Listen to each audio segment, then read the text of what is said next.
There's something about when you don't feel confident in yourself, you're not going to be able to look someone in the eye.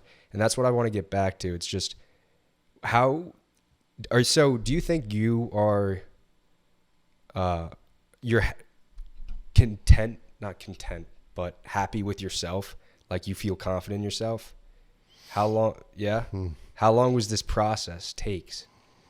Because that's, people are always like, you have to have self-confidence, you have to have self-love, but it's such a hard road to get down, and no one really teaches it. Yeah, no, and you know what? It didn't come. I mean, it's a work in progress. Mm-hmm. Everything that I've experienced in my life, the seminars, events that happen, it makes me a more of a complete person.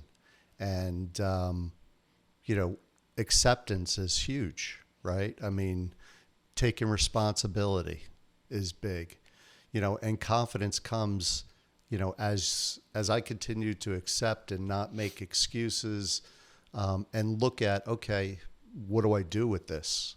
And then as you kind of process things, for me, when you move through some of these barriers, that to me is how I've gained confidence. And you know what? And some people, they perceive themselves as being extremely confident, right? We know people that could walk into a room, that could talk to anybody who feels comfortable. I wasn't born like that. I really didn't feel comfortable. I didn't feel comfortable with myself and, the voice in the back of your head. And I've had to work through that over my life, but how do I feel today? You know what? I feel pretty good. I'm a work in progress. Yeah. But I think I act, and, integrity for me is a big proponent of who I am. So what do you mean by integrity? Just being honest in every aspect of your life. Mm-hmm. Not lying, not trying to portray myself something that I'm not, just I am who I am. Yeah. And, the hardest thing for me was, everybody, or at least for me, I was always concerned about what people thought of me. Mm. And now I'm less concerned with people think.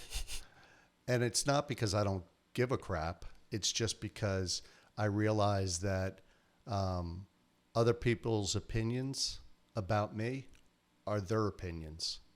It doesn't validate or invalidate who I am and what I am. But I know that I'm a good person. I'm a good father, I think. Yeah, I think so. I'm a good son. Yeah. I'm a good sibling. I'm a good friend. I try to give to people, random acts of kindness. Yeah. Right? Yeah, I know. I remember my first day of freshman year, you drove me to school.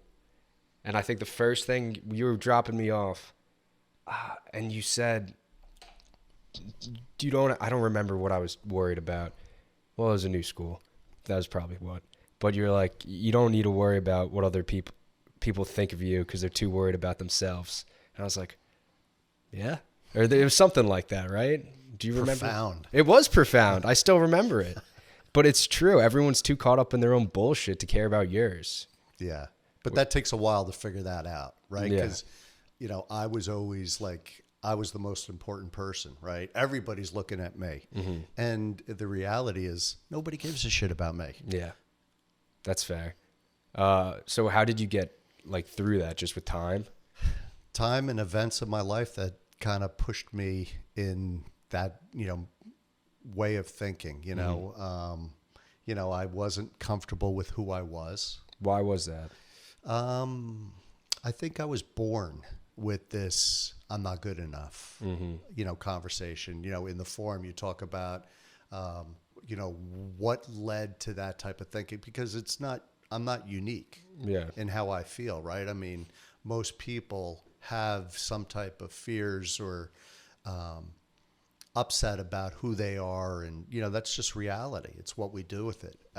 But I always thought that I wasn't good enough, and early on, I didn't feel that I could read well, so I had to go for extra help in like second grade. So all of a sudden, I'm not smart enough, right? So that was my conversation growing up, that I wasn't smart enough, and I carried that on for a while, and that doesn't really give self confidence.